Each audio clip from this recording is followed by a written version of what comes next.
Hello. Okay. I left LA about 2.5 months ago. Did kind of a USA road trip, driving around. But, you know, I'm kind of taking a break at my family's place.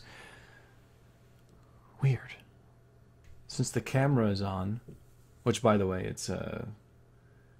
I don't know where my webcam is, so apparently my VR headset has a camera, which is why it looks like it's all fisheye. But when the camera is on, I feel this strange pressure to make sure I appear acceptable. I don't know. It's another thing that I'll address. Anyway, I posted something on Instagram yesterday, and I think it kind of sparked me to want to make a video. And so it's a recent painting I did for one of my Patreon things. It's for the Transcendence tier. Now, this whole time I have been making a lot of content, but it wasn't for YouTube. It's for Patreon. So I'm still doing things, and you can find that on Gumroad. But yeah. So the thing is, with this piece, I wrote this thing where I said when I was talking about suffering from being extremely self-critical and to the point of really intense anxiety where I'm sort of paralyzed. And it's like, for example, when I'm doing a painting like this, I really, the process it just feels so, I don't know how to explain it. Well, basically, it's really difficult, mentally because of the critic in my head, right? And if you have this problem too, which apparently a lot of people do, because the comments are indicative of that. But as I'm doing the painting, there's this problem I have where I have a hypercritical tyrant, and I have a little bit written down here. That's sort of it's like a personality I built in my head, who is always on the lookout. And if you imagine like the eye of Sauron, yeah, like it feels like this. It's always watching and judging, and it's like it has all the ideal things that I think I should be doing, right? So when I paint something like this, it's oh, well, why aren't the details perfectly flushed out? Oh, wait, how come it's not as let's say let's type in as clean and designed shape-wise as Sergei Kolosov. Why isn't it as blah blah blah? And like, but the judgmental eye has not just that, but like an entire list of justifications of why this isn't acceptable. Like, okay, well, it's generic, it's blah blah blah blah. It's pretty absurd in terms of, let's say, the expectations it has. It's like it even goes to levels where it's like, well, you think you're cool because you can paint. What's it for? Why isn't it finished? Why isn't it fully rendered? Why aren't the mech designs fully fleshed out with mechanical parts and stuff? Why is it so generic? Why isn't it perfect? So it's like, in a way, that Eye of Sauron is meant to be critical, so that, well, it claims to be trying to help me and guide me to, in a sense, success, right? By saying, well, it should be this, should be that.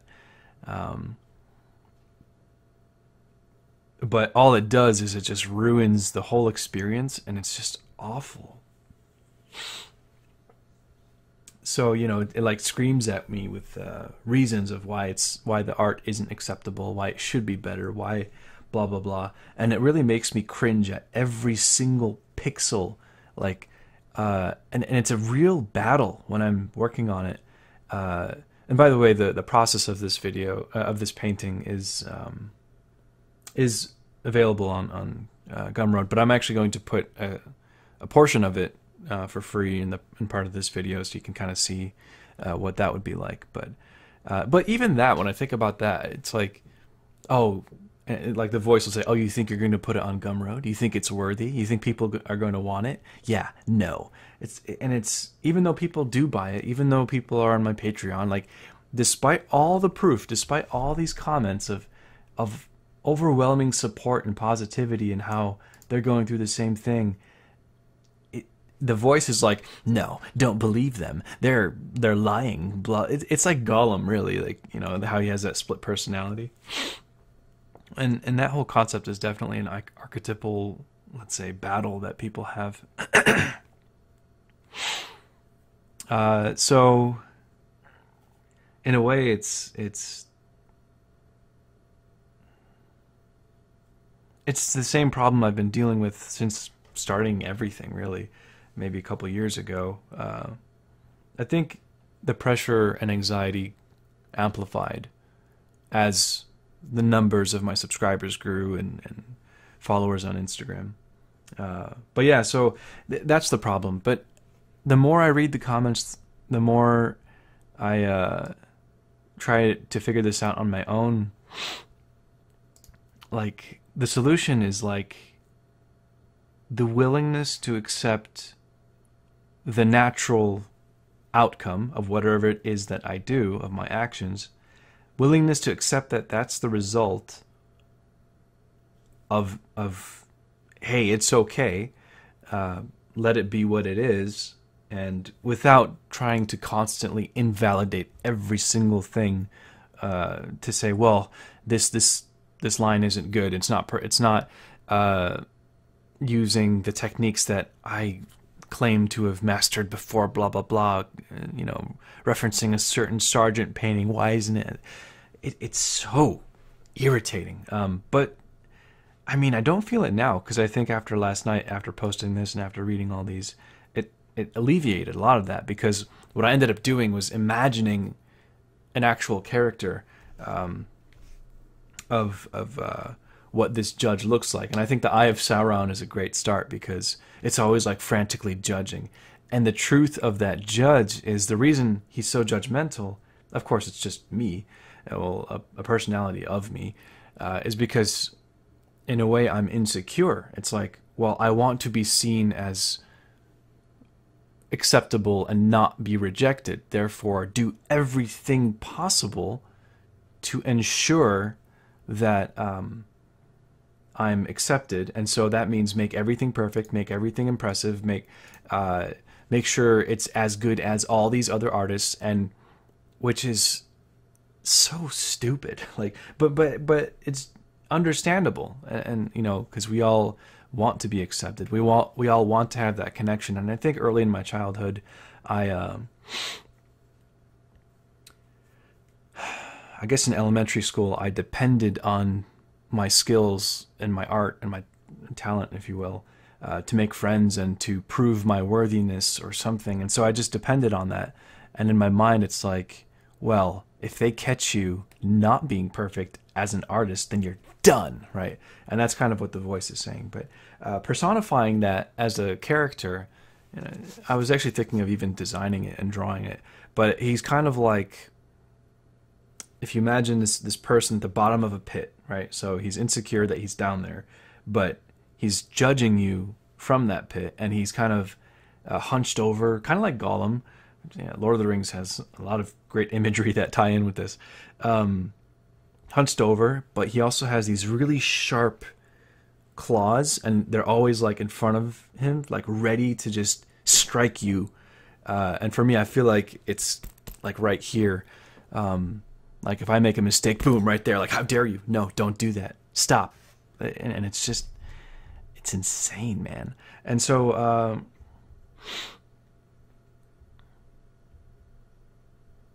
and his eyes would be like not normal human eyes. They're actually like snake eyes, like the really creepy ones. And he'd have like spikes and amphibian skin, but also scaly, black teeth. Yeah, and it's like he's in the pit. He's hiding in the shadows, waiting for me to make a mistake.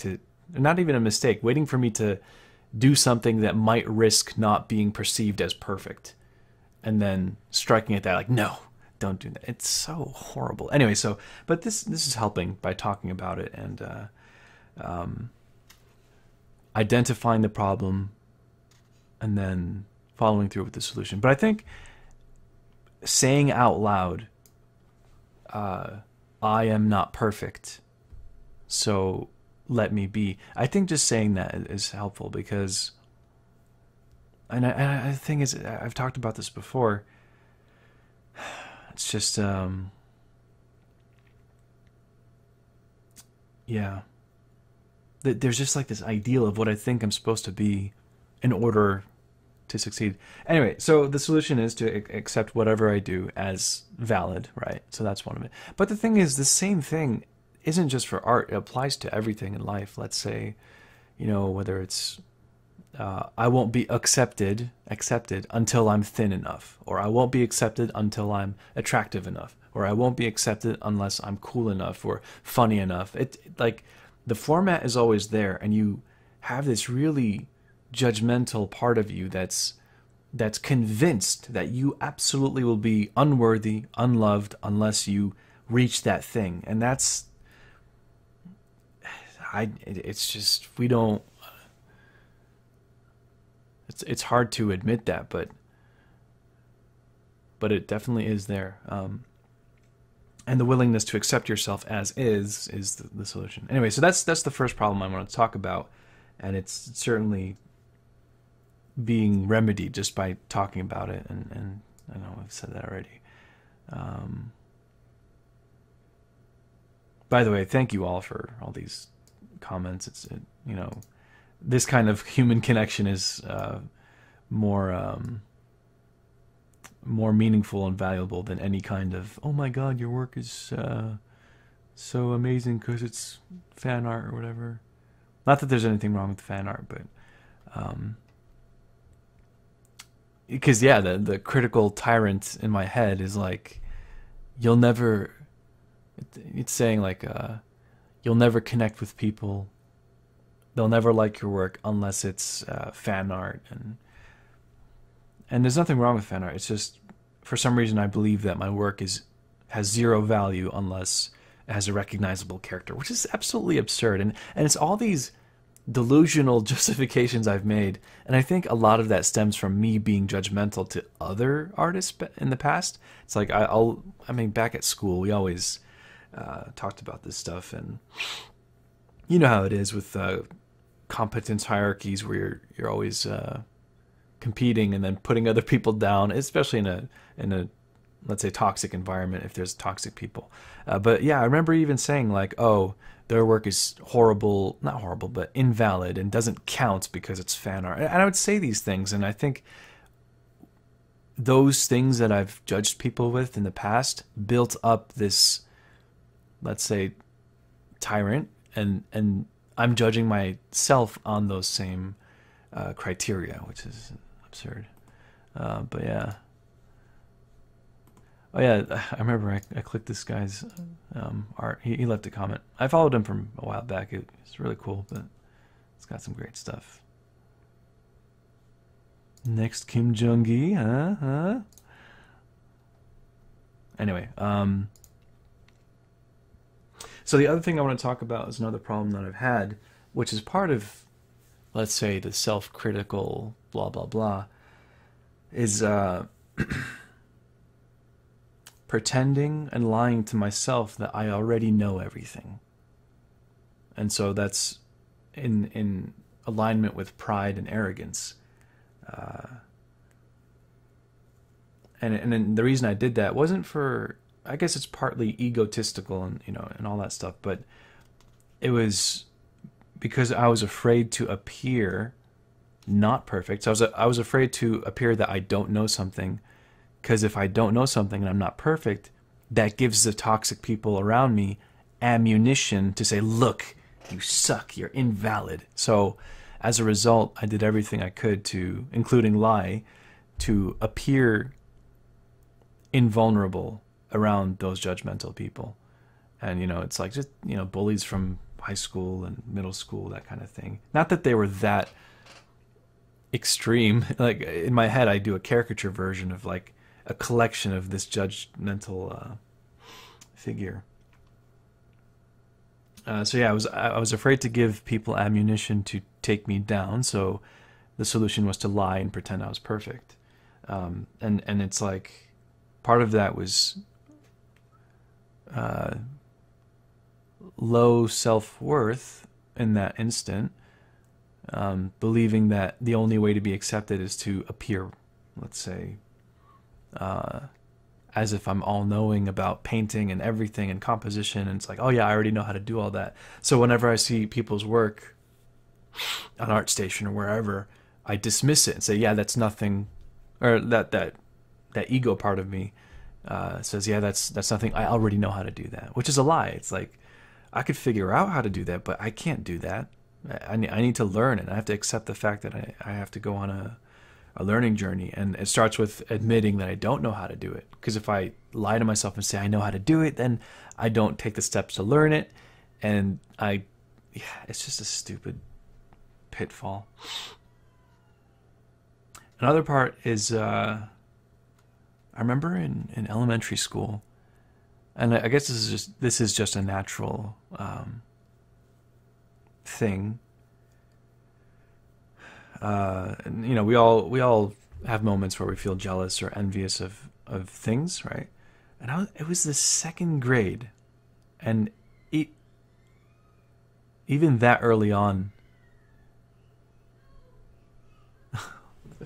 my sister and my niece are running around and screaming.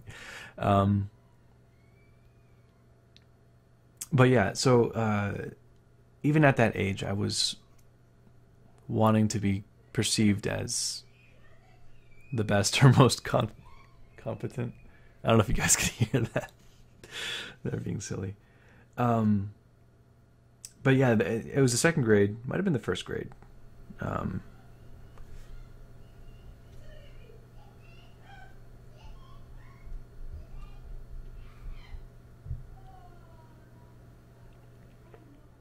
But there was a visiting artist he was a speaker, and he did a presentation in the gymnasium, the auditorium, and it was on the big projector, and he was talking about his art, and there were these paintings of you know, whatever, like one of them was his family with holding pumpkins, another was this deer in this valley, so it had like a bunch of plants. And I remember just being resentful, saying, this is worthless, I'm better than this, I can already, like, I remember someone turned to me and asked me, because they knew I was the artist of the class, like, well, can you do that? And I was like, yeah. So ever since, like, that was my mode of being. If I'm questioned, I have to say, yeah, of course I can do that, I'm the best, because otherwise I would be rejected, or, you know, something like that. So, but yeah, so that's the other problem. And the solution to that is admit that I don't know everything, that, you know, to admit that others have been able to do things that I don't know how to do, and that, you know, that are better than my work and more skilled than I am in that sense. And to accept being in the role of an eternal student, so I'm always learning, without shame, right? Because it's like, oh no, people are going to find out I'm still learning. Then they're going to know that I'm not perfect, and they're going to throw rocks at me because I've exposed a part of myself that isn't, let's say, godlike, right? But yeah, so to accept that I'm still a student, and to go forth with a sense of wonder instead of dismissing something that's well done, I would instead look at it like, oh, well, what can I learn from this so that I can also incorporate that in whatever it is that I do? Because I admire things, right? I admire artwork. So yeah, I mean, this isn't really scripted, so but I do feel that it is valuable content to be heard, because judging by these comments, like, some of these comments, like for example by JArts9, by the way, the painting is awesome. It looks like Blitzcrank. I'm not sure who that is. Whenever I get a positive compliment, there's a part of me, and I think it might be the tyrannical ego part of me, that says, these people don't know what they're talking about. If they compliment my work and think it's good, they obviously have no idea anything about art. Because if they knew, they would see all the mistakes and how flawed it is, and how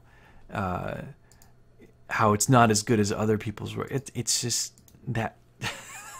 And I was talking to my dad about this the other day, and my brother, and how to overcome that critical person, and how do I get rid of him? How do I get rid of that judgmental, let's say, personality? And they both told me, because they both used to smoke and they both quit.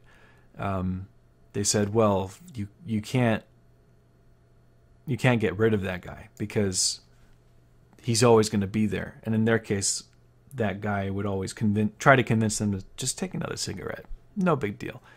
So they were relating it to addiction, which I haven't had to deal with, because I've never smoked or drank anything. I mean, I never had alcohol, so. But they were saying that you have to accept that let's say, temptation or judgmental person is always there in your head, and instead of trying to get rid of him, just acknowledge the dude and learn to contend with the person. In a way, negotiate and have a conversation. Say, okay, yeah, look, I know you got these critical judgments, fair enough, but I'm going to do stuff without you. I'm just going to give it a shot, or something like that. But ugh, it's so. And part of the frustration is like when I see other artwork and like artists putting out work. It's like, how are they doing it? How are they not criticizing themselves down to a vicious spiral into an endless pit? How are they doing it so freely? How is it so easy for them? How come they're able to put out work and not feel like they're going to be lynched? I don't know, man. It's just, but yeah, I think just talking about it really helps. And yeah, I mean, I figured I have a platform. I could share this with more people, and if it helps them, it also helps me. Might as well talk about it and make a video. So anyway, so those of you that stuck around this far, there is the process video of this painting. Well, not the whole thing, but let's see. It goes from this point all the way. Actually, no. Yeah. Anyway, just watch the video. It's also a preview of how my Gumroad videos are. It's like I kind of stop and explain things, and sometimes it's real time paint along style. Sometimes it's just voiceover. But if you get the Gumroad version of this, it also includes the real time painting of it. So, but the real time part doesn't have voice. So just wanted to let you know. But yeah, that voice came up again. Like, oh yeah, you think you're gonna trick your viewers into giving you money and cheat them out because this is definitely not worth anyone's time. It's just okay. Anyway, it's a different format of a video, but here it is, just raw, flawed. I have to learn to accept, to just not have to curate and perfect the presentation and wear a mask just because I feel insecure about stuff. Anyway, thanks for watching. Definitely have a conversation down in the comments, and we'll see where it goes. Here I went to black and white mode. Now let me just show you how to do that real quick. So basically it's actually a pretty good piece. It's funny, while I'm doing it, I really hate it, and although I'm working on that for myself, like trying to be less self-critical. But anyway, so the way you see it as black and white. Now you could just make a new layer of just pure white and then set that to color. That works, that's fine. But what I like to do is hit Control Y, and that just does it for me. Now what this is called a proof setup. And the way I do that is I go to View, Proof Setup, Custom. It's normally defaulted to CMYK, wherever that is. But you just go to Working Gray Dot Grain 20%. It's like right here at the top. And you hit OK. Now every time I hit Control Y or Command Y if you're on a Mac, it goes black and white. So that's how I'm doing that if you're curious. So let's go back to the video. And yeah, so now I'm just implying more color. What I did, I think I just overdid it there, is I made a new layer and I filled it with orange and set it to overlay so that, well, that's weird, so that orange starts to bleed into the whole piece. Now here, if you've seen my skin tutorials or what's it called? One of my Gumroads, it's about skin tones. What I like to do is put red in certain areas, the lips, nose, eyes, cheeks, and the ears, and then sort of paint on top of that as if I'm painting layers of skin tone. So that's sort of what I'm doing there. Now it ends up changing quite a bit because I initially have her with some kind of weird cloth helmet, but I ended up just making it hair in the end, as you've seen in the final piece. Yeah, I tend to start with the face a lot in terms of what to refine first. Now I think the area that's working the best right now is the nose. It has a really nice soft transition, but you'll see here, I think, you know, it does look okay, but the nose area is too dark. I think it has too much red. I don't know, I think it might be fine for certain scenarios. I might bring that back for other pieces, but right here I think it's just too red, and I'm going to go over that later with like a foundation color. So here it's you'll also notice that I mostly work on only a few layers, so I might make a new layer and then flatten it, but I do duplicate it so that I can see the previous, let's say, version of it. And yeah, here I am just refining with the flat round brush. Let me kind of just show you which one that is. It should be in my brush pack, although I did just erase or delete a lot of my brushes and I'm just down to only these, and it seems like this is what I like to work with mostly. But yeah, the brush that I'm using for what you just saw on the screen, I'm using a mouse right now, but is this one. Now if I use my tablet and just grab it, it does something like this. So I can rotate it and twist it, and one of them actually has a texture. Is it this one? Yeah, so this one is the brush I'm using. It's a flat brush. I can angle it with the pen tilt of my Intuos, Wacom Intuos tablet, and I can sort of carve into things, and it also has that nice texture. So actually that's a pretty good shape. I'm gonna leave that there. Happy shape. Okay, merge down. All right, let's go back to the video. And here we go. So yeah, I'm sort of carving into the piece using that flat brush here and there. And of course I'm resizing it often. By the way, I do think that this format of just talking over the video and being able to pause it is working better. Please let me know if that's working better or not. Because some people, I don't know, might prefer just the video straight through, no stopping, and just me talking over it. So right here, okay. Let's let's go back a little bit. Now, right now, there's one light source, and that's the top left. It's working fine, but in order to show more, let's say, depth or form, I introduced a secondary light source behind. In this case, it's a rim light, and what I can do even further, which I don't think I did do, is I introduced a third light source. Let's actually look at the painting. So let's angle it the right way. Now there's the top left light source, which is, let's just do a little glow to represent that, coming this way from the top right.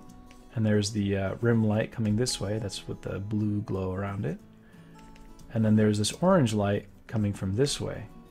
So if you imagine there's a light source this way. So it's 3 different light sources that help showcase whatever the thing is that you're painting. You don't always have to do that, because what if, you know, you're painting a scene that's meant to only have one light source? It doesn't mean you have to light it from every angle so that it's visible. In this case, it's kind of like a show piece, maybe like a poster or cover, and it's supposed to be bright and visible. So that's why I'm doing that here. Man, now looking at the process here, I could see it's very gray and not so colorful. But yeah, so I sort of work my way out, you know, starting with the faces and then letting the supporting details follow right after. What you'll notice me doing a lot, I'm going to pause it real quick and show you real time, is that I like to make a new layer and select black. And let's say I have an area that's in shadow, right? So we know that the chin comes out and there's going to be a shadow underneath. So there's going to be a cast shadow like that. But also there's something that's a bit of an ambient occlusion shadow. So what I like to do is have a new layer and just fill this whole area in. And then, looks like a beard right now. Use the airbrush and then erase out. And then have that really soft ambient shadow right there. And it kind of has a nice effect. And so you can see me doing that right here and a couple other places. Let's try it in another place. What about... Yeah, so I did that sort of right there. So if I have a area that's underneath, I can use the airbrush and erase this way, and it has that realistic looking soft shadow effect, which I think is pretty good. Let's keep that. And you could do that especially at contact points at the floor for things. So if we kind of just select this area, make a new layer, just fill that in, and then where it's contacting the floor, just have a little bit of a shadow. I think it's actually called a contact shadow. And so it's very subtle, but if we take it away and bring it back, it just makes it just a slight bit of difference that has a pretty good effect. Should be a shadow here. Anyway, so let's go back to the video. Yeah, so I introduced red in there because it was, I guess, feeling too colorless, and I wanted to introduce more than just a monotone painting. And I think a lot of my pieces from the past did suffer from just lack of color or variety in color. Now, you did see me just use the liquify tool there to rearrange some of the face elements. You could definitely see how I did that in the real-time portion of this video. Yeah, this is at the point where I changed the hair. God, actually, I like the way it is right here. I think I might have made it too bright and orange. The regrets of watching the process. I added these orange things. Now, in order to paint that, what I knew I had to do was have a 3D object, but also each side should be receiving different lights. So, although the whole piece is the same color, I wanted to imply that there's different lights. And so, if there's different lights, it's going to affect the color of the object. Now, I ended up getting a bit smoothed out here. Let's actually sharpen that up a bit again. Something like that.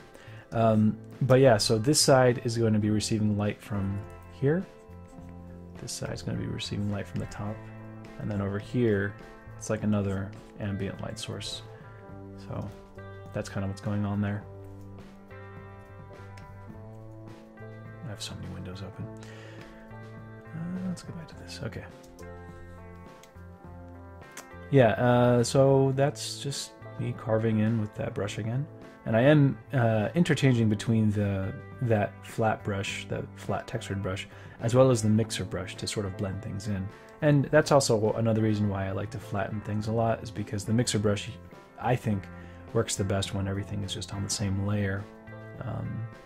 Yeah, painting hands. So I've discovered that if you treat each finger like it's a cylinder that bends, it's easier to paint and put lights onto it. So, let's see. So there I'm just adding some abstractions in the background to sort of imply some kind of dynamic motion, whether it's fire or some kind of effect that's happening back there. I don't know, maybe it's an explosion, whatever. You don't always have to have answers for everything. Maybe it just works. Maybe it's just something peripheral. You don't have to have a justification for absolutely every single pixel, otherwise you'll be judged and scrutinized for it. So, yeah. And I say that sort of as advice to myself, because I used to really be overly critical and say every single thing has to make sense, it has to have a reason. If not, it's not worthy, blah, blah, blah. And it's just a nightmare living that way. And so, yeah. Let's see. Yeah, this is where I'm just adding more indications of that bounce light and the rim light. But it really does bring the character out, I think. But well, here's something to say about it. You don't want to put it absolutely everywhere, because if you have rim light and top light and bounce light showcasing everything, then you start to lose focus. You want to just pick the focal points, the areas that you want attention at, and then put the lights there. At least more emphasized in terms of how intense those lights will be. Let's see. How much do we got left?